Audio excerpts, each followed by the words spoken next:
Hello, welcome back, friends. So now we are starting our app. So this is the boilerplate. We have removed some pre pre-defined code. So just I'm returning the hello and the React. So let's check our yeah. So as you can see, whatever the we are returning, the it is showing into the front end. Let's let's move to our data part first, and then we will continue with our application. So here you can see this is the JSON format code. So this is the ID of this row, then the title of image of car, then image, then price, then company, then info, then in cart value. So I am taken here is a boolean in cart or in false or true and the count. So these are the some data I have added here over here. So as you can find this image in a public folder. I have added the image folder over here, image, and in that you can see here I have the JPG image, the UI we require the Bootstrap. So you can install from the command prompt npm install -g means global and the React Bootstrap and the npm install for the React router DOM. So why we require this? If we as we want to move to the detail page from the listing page and also from the listening page to the card page, means to move the different component, we could require the React router DOM. So so this is the app.js main, and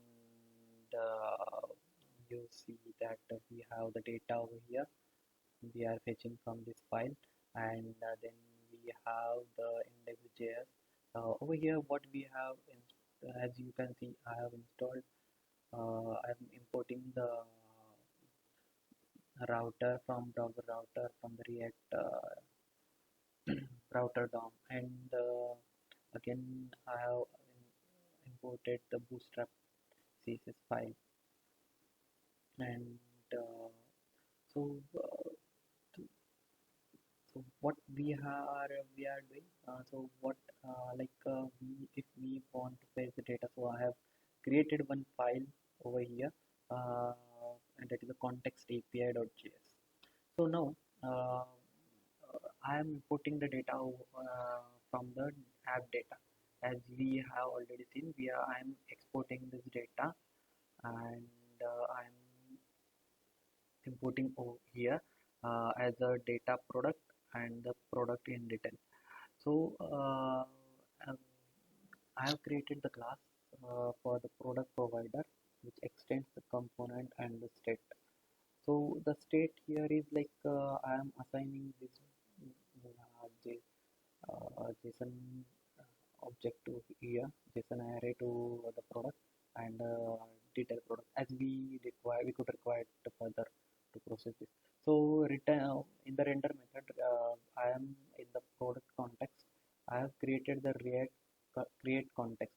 So it will create the context, and from the create context, we are writing a product content dot provider, and the value, whatever the value we have to pass, we are just putting here inside this, and here we are just creating the constant product consumer, and we are taking the consumer into the product consumer. So and we are exporting the both our class and the product consumer here. So going further, see we will focus on our product listing page.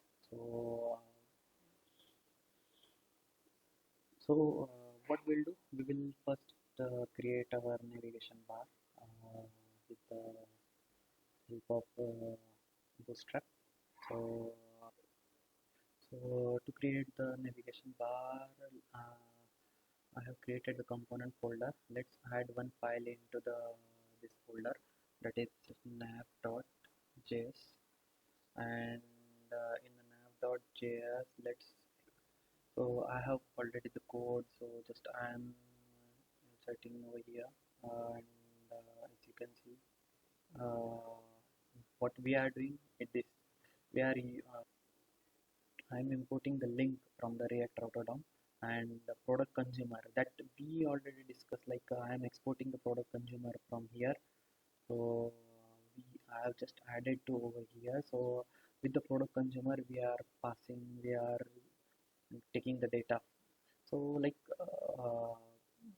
so here just we have the nav class, and that which will extend the component, and I have added some bootstrap classes here. This is the title that we will see, and then this is the product. So this is the link that I have added, link to the product.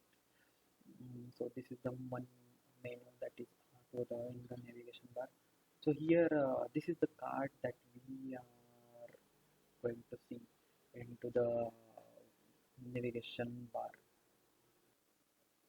So now our navigation bar is completed. So like I have added the link to the cart. We will have a cart component as well. So this is the navigation bar. Let's add it to the app. So import and just add here navigation bar. So we have added the component here. So let's see what it will show. Yeah. So now we have added our navigation. So we don't have a product page as now, the cart as of now. So let's we will have value. So this is the as of now we have created the our navigation bar. So uh, further we will see our listing page. That will be the data is exported from the app data, and we will show it into the dashboard or our listing page. So let's we will see that how we can do in the next video. Thank you.